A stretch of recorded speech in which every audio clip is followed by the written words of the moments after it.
Assalamualaikum warahmatullahi wabarakatuh. Perkenalkan, nama saya Arum Hasanah. Saya dari Farmasi 19C, Prodi Farmasi, Fakultas Farmasi, Universitas Buana Perjuangan Karawang. Di sini saya akan menjelaskan tentang sejarah Rengas Dengklok untuk memenuhi tugas jati diri bangsa. Proklamasi kemerdekaan bangsa Indonesia dikumandangkan ada serangkaian penting yang menyangkut perjalanan bangsa ini dan berubah sejarah bangsa Indonesia pada Agustus 1945. Pasukan Jepang menyerah tanpa syarat kepada sekutu. Diketahui oleh kalangan pemuda bangsa Indonesia di Bandung pada 15 Agustus 1945 melalui berita di siaran radio di London pada 15 Agustus 1945. Insinyur Soekarno dan Dr. Muhammad Hatta baru kembali ke tanah air memenuhi panggilan Panglima Jepang untuk Asia Tenggara, yaitu Marshal Terauchi di Saigon, Vietnam.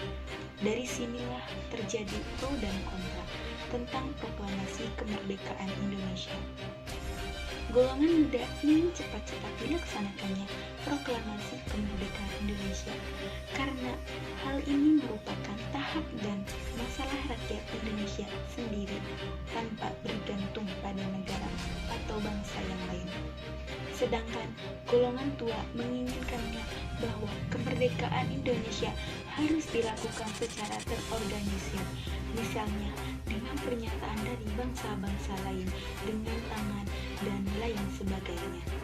Perbedaan pendapat ini membuat para golongan muda melakukan penculikan yang dilakukan oleh sejumlah pemuda yang dikomandoi oleh Soekarno, Wikana, dan Hoyrul Saleh. Menteng 31 untuk membawa Soekarno-Hatta yang termasuk golongan tua pada saat itu menuju ke Rengas Dengklok, tempat yang jauh dari Jalan Raya Utama Jakarta Cirebon. Pada tanggal 16 Agustus 1945, hal ini dilakukan agar mereka jauh dari pengaruh pemerintah pendudukan Jepang saat ini di Jakarta.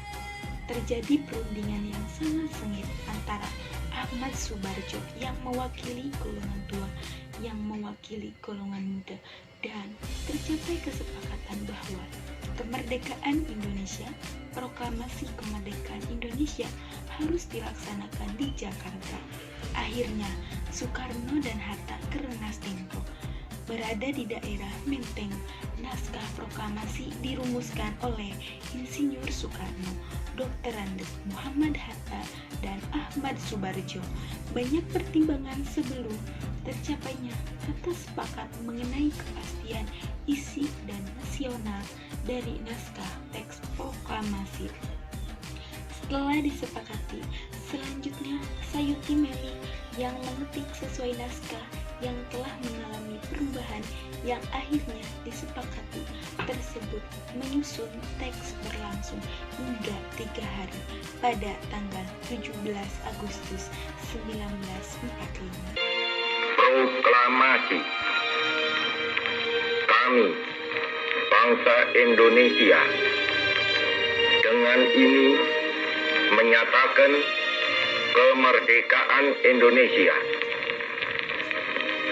Hal-hal yang mengenai pemindahan kekuasaan dan lain-lain diselenggarakan dengan cara saksama dan dalam tempo yang sesingkat-singkatnya. Jakarta, 17 Agustus 1945, atas nama bangsa Indonesia, Soekarno, Hatta.